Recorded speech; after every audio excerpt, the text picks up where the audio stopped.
You're sitting in traffic on the 101. The wipers drag across the windshield in slow intervals, leaving streaks.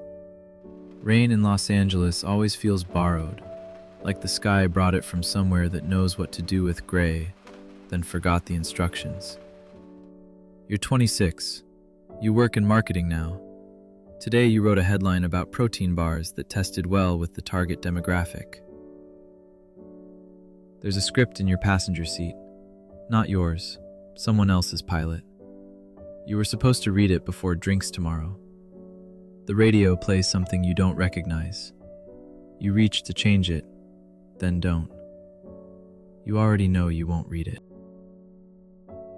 The apartment is small, one bedroom in Los Feliz that costs more than it should, but it's close to work, and the walls are thick enough that you rarely hear the neighbors. Your roommate is gone for the weekend. Her absence makes the space feel larger and emptier at the same time. Her door is closed. Her shoes aren't by the entrance. You drop your bag by the door. It lands heavier than you expected. The keys go on the hook. Everything has a place now, and you stopped questioning whether that's good or suffocating. The kitchen light flickers when you turn it on. It's been doing that for 3 months. You keep meaning to buy a new bulb, but you forget every time you're at the store. You fill the electric kettle instead, and it makes the same small grinding sound it always does. The sound of the element heating. The sound of every evening. Your laptop is still open on the counter from this morning. 3 browser tabs competing for attention.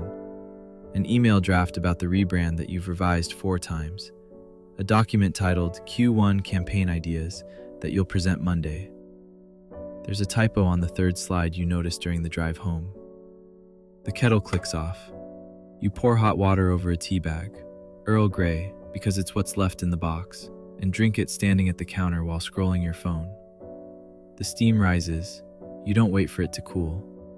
Your college roommate texted about her engagement. She's marrying someone she met at work. Someone stable. Someone with a real job title. You sent back 2 hearts and a champagne emoji an hour ago. She hasn't responded yet, but she will. She always does. Instagram shows you someone from your old improv group. She's on a Netflix show now. Not the lead, but recurring. 3rd episode just dropped last week. The comments under her post are full of congratulations from people you used to know. People you haven't spoken to in years, but who still follow each other out of habit. You don't watch it. You close the app and open it again 5 seconds later. Check the same 3 apps in rotation. Instagram, email, Instagram again. The couch still has the throw blanket exactly where you left it this morning, and you sit in the same spot because the cushion knows your shape by now. There's probably a permanent indent. When you move out someday, the next person will wonder why this one spot is different. On the coffee table, there's a stack of books. 3 about screenwriting, 1 about productivity, 1 about meditation. You bought them all in the same month 2 years ago during a period when you thought reading about doing things was the same as doing them. You haven't opened any of them since November. They just sit there, witnesses. You turn on the TV. Some cooking competition where everyone cries about their grandmother's recipe. Someone's souffle is collapsing in real time. The judges are concerned. Someone else is panicking about plating, about presentation, about whether the sauce is too thick. You're not really watching, just letting the sound fill the room so it doesn't feel quite so empty. Your phone buzzes. Work Slack. Someone asking if you can jump on a call Monday morning. The protein bar company wants to pivot toward wellness. They want to target millennials who do yoga but hate the word wellness. You know exactly what they mean. You are exactly what they mean. You react with a thumbs up. Quick, efficient. The rain picks up outside. It sounds different here than it did in the car. Softer, more like static than actual weather. Like the building is absorbing it before it reaches you. Like the walls are doing their job. You think about the script in your car. The pages will be damp by now. They'll stick together if you don't bring them in soon. The ink might run on the title page. You don't move. There's leftover Thai food in the fridge. Pad see ew from Wednesday. The container is still half full. The noodles have that hard texture they get when they've been cold too long. You eat it standing at the counter, still scrolling, the fork making small scraping sounds against the container. You don't bother heating it up. It tastes fine cold. Everything tastes the same when you're not really paying attention. A Facebook memory appears. 4 years ago, you're holding a certificate at some small festival in Silver Lake. Honorable mention. The film was about a woman who talks to her houseplants. 15 minutes. You shot it in this apartment with borrowed equipment and a crew of 3 people who worked for pizza and the promise of credit. You were wearing a dress you donated last year, or maybe the year before. Your hair was longer. You looked so sure of what was coming next, so certain that this was the beginning of something bigger. You closed the app. You don't need to see it again. The dishes go in the sink. The pan from this morning is still there, eggs crusted on the edge, hardening into something that will need to be soaked.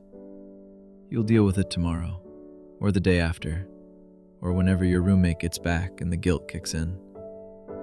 She never says anything, but you can feel it.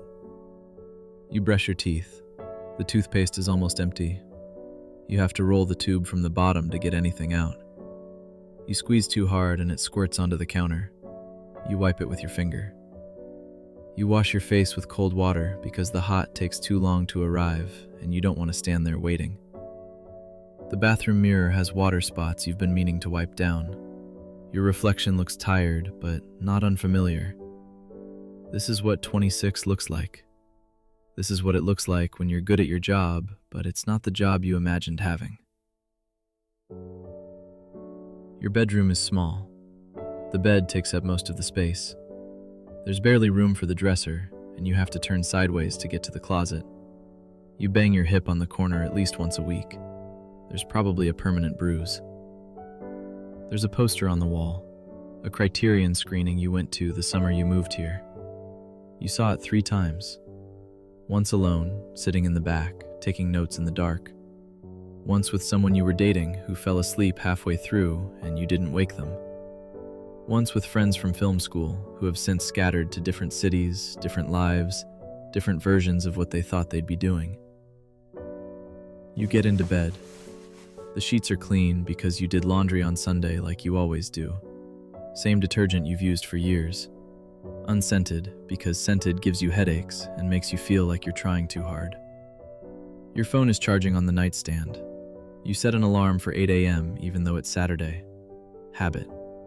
You'll probably snooze it 3 times and wake up at 10:30 anyway, groggy and annoyed at yourself for wasting the morning. Outside, someone's car alarm goes off, then stops, then starts again. Then someone yells something you can't make out, then nothing. The city at night sounds like interrupted sleep. You close your eyes, but you don't sleep yet.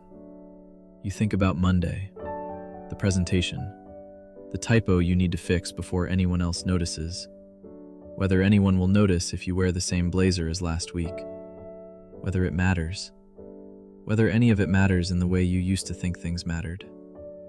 You think about the engagement, your college roommate getting married to someone she met in a meeting about quarterly projections. They're happy. You're happy for them. You should send a gift, something mid-range from the registry. Something that says you're happy for her without trying too hard to prove anything.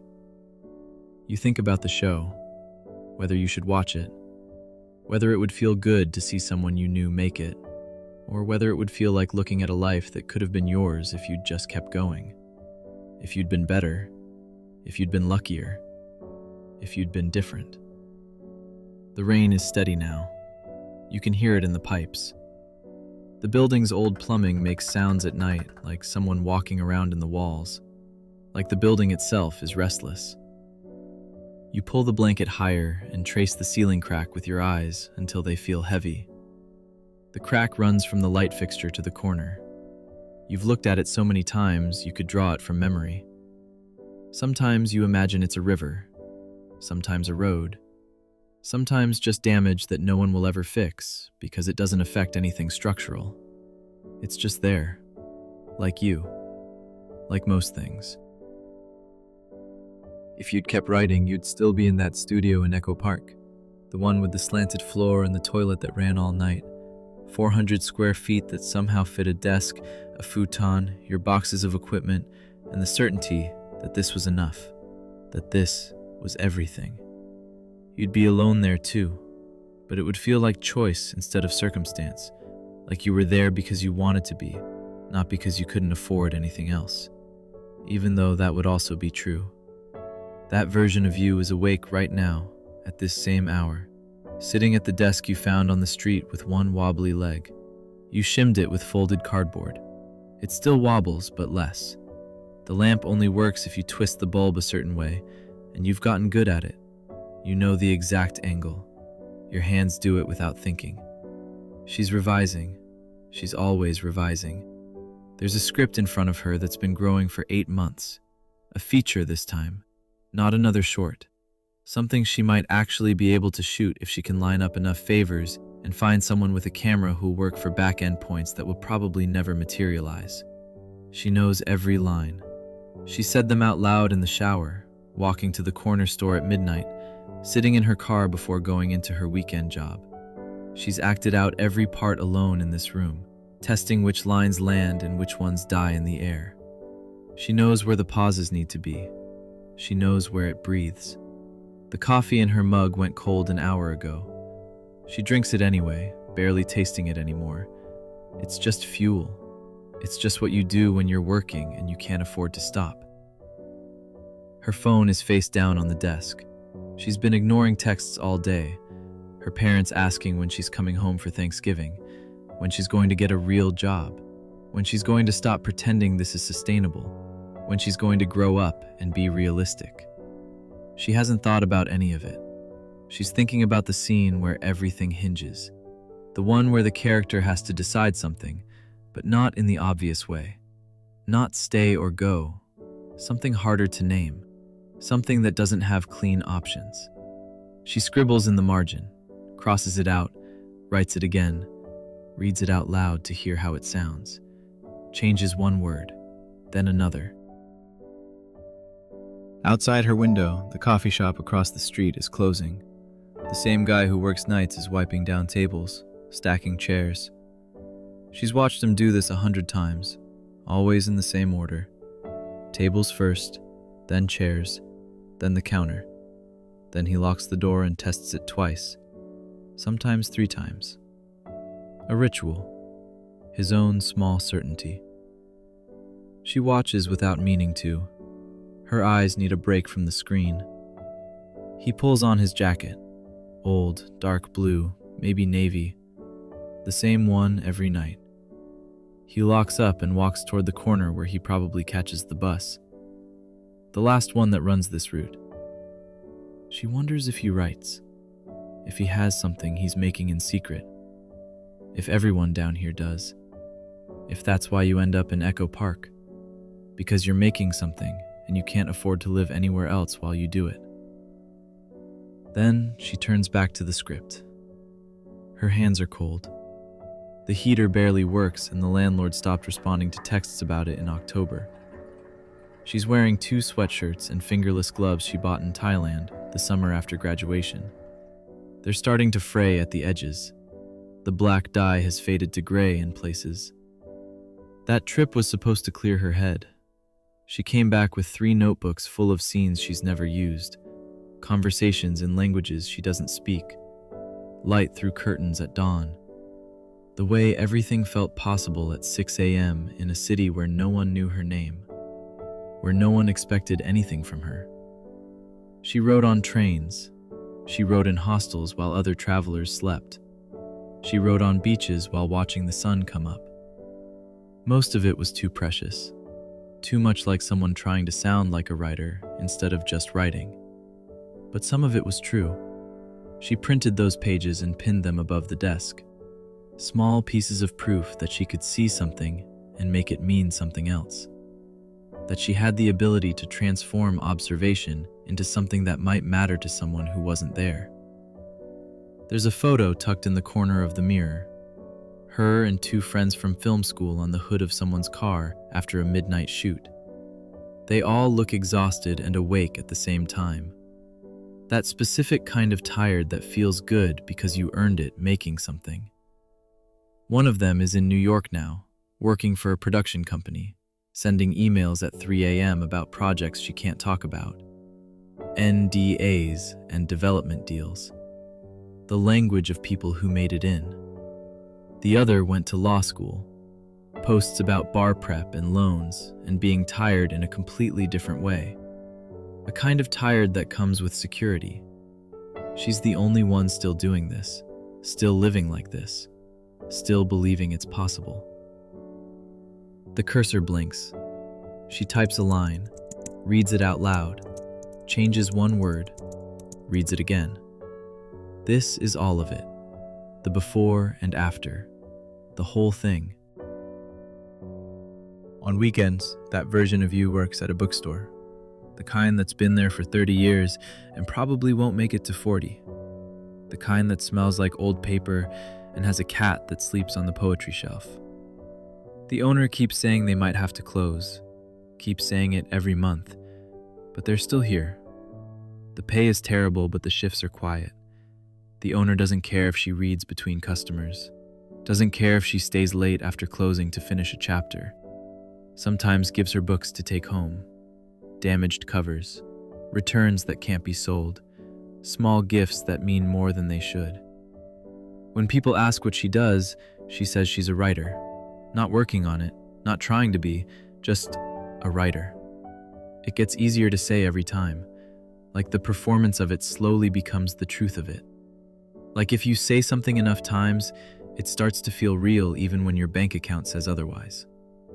At night, she goes to screenings, small theaters that play old films on actual film. She sits in the middle and takes notes in the dark. How a cut works, when a scene breathes. The moment a face does the work, the dialogue can't. She's watched the same film 3, 4, 5 times, not because she loves it, but because she's studying it, taking it apart to see how it's built. After, she goes to a diner, always the same one. She orders eggs and coffee, even though it's almost midnight. She sits at the counter and writes in a notebook. Not the script, just thoughts, images. The waitress who refills her cup without asking. The cook who talks to himself in the kitchen, singing along to oldies radio when he thinks no one's listening. She leaves a $5 tip on a $9 check because the waitress once said, "You're gonna finish that thing someday." Some nights she runs into people she knows, other people trying to make things. They talk about projects and festivals and who got funded and who gave up. She listens more than she talks. She's learned that the ones who talk the most are usually the ones doing the least. On the drive home, she takes the long way, surface streets instead of the freeway. She likes the way the city looks at night, the way the signs glow, the closed shops and empty parking lots, and the occasional person walking alone. It all feels like material, like she's collecting things she'll need later, even if she doesn't know what for yet. Back at the studio, she doesn't go to bed right away. She opens the script again, reads the last 10 pages out loud to hear how they sound. Tonight they feel close. Not finished, but close. She saves it, backs it up, closes the laptop. The ceiling has a crack that runs from the light fixture to the corner. She's traced it so many times she knows it by heart. Tonight it looks like a river. Tomorrow it might look like nothing. Outside, someone is. Then music, then quiet. She lies down and thinks about the scene she still hasn't solved, the one that will unlock everything else. She falls asleep mid-thought, the way she always does. You're still awake. The rain has stopped, but you can hear water dripping from somewhere outside. Maybe the gutter, maybe the neighbor's balcony. A slow rhythm, patient. You think about that studio sometimes, not often anymore, but sometimes. On nights like this, when you can't sleep and the apartment is too quiet, when the silence feels less like peace and more like absence. You gave it up 3 years ago, took the job, the one with benefits and a salary and a 401k that matches up to 4%, the one your parents were relieved about, the one that made sense on paper and in conversation and in every practical way. It did make sense. You were tired of being broke, tired of checking your account before buying groceries, tired of doing the math in your head at the register, tired of the panic every time rent was due, tired of feeling like you were failing at something invisible, something you couldn't explain to anyone who asked what you did for a living. The script you were working on is still on your laptop somewhere, in a folder labeled old stuff that you haven't opened in 2 years, maybe longer. You're not sure. Time moves differently when you stop counting it. You could go back to it. That's what you tell yourself. Someday when you have time, when things settle, when you've saved enough to feel safe taking risks again, when the conditions are right, when you're ready. But you don't believe it. You stopped believing it sometime in the second year. You just haven't admitted it out loud yet. Not even to yourself. Not really. The coffee shop window across from that studio used to reflect your face every night when you looked up from the desk. You'd see yourself in the glass, working, tired but there, doing it. Your reflection layered over the empty street behind you, 2 versions at once. Now when you see your reflection, you're never surprised. You look exactly like someone who works in marketing, who writes headlines about protein bars, who has health insurance and a savings account, who knows what a 401k is and contributes to it automatically every paycheck. It's not bad. It's just not what you imagined 4 years ago after that festival, when you thought maybe this could be your whole life instead of the thing you used to do. When you thought one honorable mention meant something. When you thought doors were opening instead of just being briefly unlocked. You didn't know then that maybe has an expiration date, that it spoils quietly, that you don't notice it happening until it's already gone. The room is dark except for the blue light from your phone screen. You should put it away. You should try to sleep. You have things to do tomorrow. Normal things. Good things, even. You open Instagram again without thinking. Scroll past the Netflix show, past the engagement photos, past an ad for a screenwriting workshop that costs $400, past someone's vacation, past someone's baby, past someone's promotion. You see a post from the bookstore, the one in Highland Park with the cat. It closed last year. Rent got too high. The owner posted a long goodbye. You read it twice, saved it, never looked at it again. You wonder about the people who worked there, if they're still making things, if they finished what they started, or if they stopped too, and if stopping felt like relief or defeat, or something in between that doesn't have a name. Your alarm is still set for 8 a.m. You'll wake up, make coffee in the machine you bought because it was on sale. Maybe go to the farmer's market. Maybe stay in and catch up on emails. Answer texts. Do laundry. The same Saturday you always have. The same routine that feels both comforting and suffocating depending on the day. Outside, a car passes. Its headlights sweep across your ceiling, then disappear. Brief light, then darkness again. The script in your car is damp by now. You'll bring it inside tomorrow. Put it on the counter to dry. You'll mean to read it. You'll text your friend that you started it, that it's good, that you'll finish it this week. You won't. But you'll think about it. The life where you kept going. The life where you stayed cold and broke and certain. The life where you didn't know what you were doing, but you were doing it anyway. It's still there in the space between awake and asleep. That version at the desk. Still writing. Still trying to solve that scene. Still believing in something you can't see yet. And somewhere in the dark, you let her keep going. Even if you didn't. Even if you chose safety over certainty. Even if you chose comfort over conviction. Even if you chose the version of yourself that made sense to everyone else. You let her keep writing in that cold studio. Keep watching the coffee shop window. Keep leaving $5 tips for people who believe in her. Keep driving home the long way. Keep collecting material. Keep thinking the next draft will be the one. Keep believing. You give her that small gift, that permission. You let her live in the corner of your mind where she doesn't have to worry about rent or health insurance or whether she's wasting her life. And maybe that's enough. Maybe that's what you needed from her. Not to be her, just to know she exists. Somewhere. Still trying. Still there.